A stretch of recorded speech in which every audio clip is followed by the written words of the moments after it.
Kita sebagai umat Islam harus menyadari bahwasanya mereka saudara kita. Nah, kita harus tentu menolongnya dengan doa, dengan harta dan juga dengan jiwa kita. Dan juga kenapa kita harus membantu mereka? Pertama, karena Islam, mereka Muslim.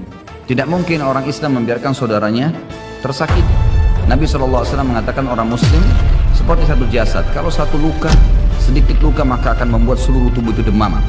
Wajar kita memikirkan saudara kita di sana dan kita tidak bisa menerima penjajahan itu. Alasan yang kedua, karena memang asli penduduk Palestina yang sedang dijajah sekarang, mereka orang asli penduduk suku Finiki dan suku Kanaan. Ini dua suku Arab yang asalnya ada memang di Palestina, penduduk aslinya. Jadi selain mereka Muslim mempertahankan karena agama mereka dicoreng, maka mereka juga penduduk asli. Orang-orang Yahudi yang datang itu tiba di Palestina pertama kali pada saat memang Musa alaihissalam keluar dari Mesir, selamat dari Fir'aun lalu masuki Palestina. Itu pertama kali orang Yahudi menginjakkan kakinya di Palestina. Jadi sebelumnya sudah ada dua suku asli turunan Arab yang dulunya beragama Kristen. Pada saat suku Romawi atau pembangsaan Romawi berkuasa, setelah datang Umar bin Khattab di tahun 14 Hijriah menguasai Palestina, maka pada saat itulah umat Islam menguasai wilayah itu dan seluruh masyarakatnya masuk Islam kecuali sebagian kecil yang tetap beragama Nasrani. Jadi ada alasan secara agama kenapa kita harus membela mereka, kenapa kita harus mengetahui beritanya, baik secara penduduk juga secara hubungannya dengan hukum syar'i, berhubungan dengan masalah Masjid Aqsa. Hadits Nabi SAW yang berbunyi, Abi Dzar berkata, kami sedang berdiskusi di antara sahabat-sahabat Nabi di masjid, Nabi SAW di Madinah, lalu kami berkata satu sama yang lain, mana yang lebih afdal ya, sholat di masjid ini atau sholat di Masjid Aqsa? Maka Nabi SAW keluar lalu berkata, sholat di masjidku ini 4 kali lipat dibandingkan Masjid Aqsa. Hadis ini berarti menjelaskan Masjid Aqsa 250 kali lipat dibandingkan tempat lain, karena Masjid Nabawi 1000. Lalu kata Nabi SAW, tapi ketahuilah sebaik-baik tempat sholat adalah Masjid Aqsa. Sebaik-baik tempat sholat adalah Masjid Aqsa. Dan akan datang nanti satu waktu, ini seakan-akan Nabi SAW menceritakan tentang keadaan sekarang. Seseorang tinggal di sana tidak memiliki tanah lagi kecuali senilai dengan tali sendal mereka, dan mereka tetap mempertahankannya karena ingin melihat Baitul Maqdis, seperti menceritakan tentang keadaan muslimin sekarang.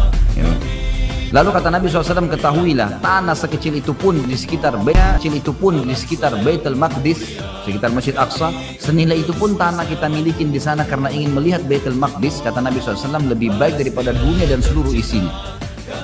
Ini fadilah yang jarang orang dengar. Mestinya tahu kalau di sana tuh mempertahankan tanah seperti tali sendal saja sudah lebih daripada dunia dan seluruh isinya. Ini satu hal yang luar biasa.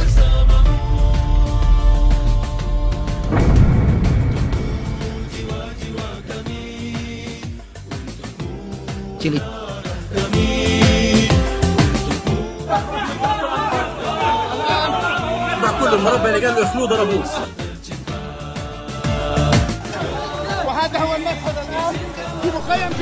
Sabtu 7 Oktober 2023, serangan mendadak Hamas dari jalur Gaza ke wilayah kedudukan Israel bikin Perdana Menteri Benjamin Netanyahu menyatakan perang.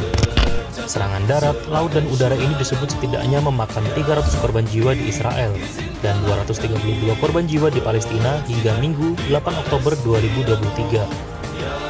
Lebih dari 3.000 orang dari Israel maupun Palestina mengalami luka-luka. Serangan ini disebut sebagai perlawanan paling keras ke Israel selama 50 tahun terakhir. Apa yang bikin Hamas menggempur Israel? Hamas adalah akronim dari Harokat Al-Muqawamatul Islamiyah, yang artinya Gerakan Perlawanan Islam. Hamas didirikan oleh Syekh Ahmed Yassin pada 14 Desember 1987 dan berkantor di Gaza. Sejak awal, Hamas didirikan karena menentang pendudukan Israel di wilayah Palestina pada 1948. Mereka memiliki sayap militer yaitu Brigade Izzuddin Al-Qassam. Satu kelompok ini bertanggung jawab atas beberapa serangan yang dilancarkan ke wilayah Israel. Serangan terbaru ini diklaim Hamas sebagai balasan atas rangkaian tindakan Israel di Yerusalem dan di tepi barat. Setidaknya tercatat 700 kali kekerasan pemukim Israel ke warga Palestina di tepi barat pada 2023. Pemukim Israel mengambil alih paksa rumah-rumah warga Palestina. Pengusiran ini bahkan tak jarang hanya jadi tontonan pihak keamanan Israel. Selain itu, di Yerusalem, kelompok ultranasionalis Yahudi memaksa masuk kompleks Masjid Al-Aqsa untuk melakukan perjalanan yang dianggap provokatif. Tapi, di luar itu ada faktor lain. Pertama, sedang terjadi proses normalisasi hubungan Arab Saudi-Israel yang dimediasi Amerika Serikat. Jika Arab Saudi setuju dan mengakui kedaulatan Israel, negara-negara Arab lainnya akan melakukan hal yang sama. Hal ini tentu akan merugikan kelompok-kelompok pejuang Palestina. Terakhir, Israel tengah dilanda perpecahan politik. Netanyahu yang terlibat skandal korupsi mencoba mengubah sistem peradilan di Israel. Gelombang demonstrasi dari oposisi dan warga Israel pun bermunculan pada awal 2023. Ia juga mengeluarkan undang-undang yang membuat Perdana Menteri tidak bisa dipecat. Mantan Komandan NATO James Stavridis menyebut perpecahan politik dalam negeri Israel jadi peluang potensial Hamas dan pendukungnya untuk melakukan serangan.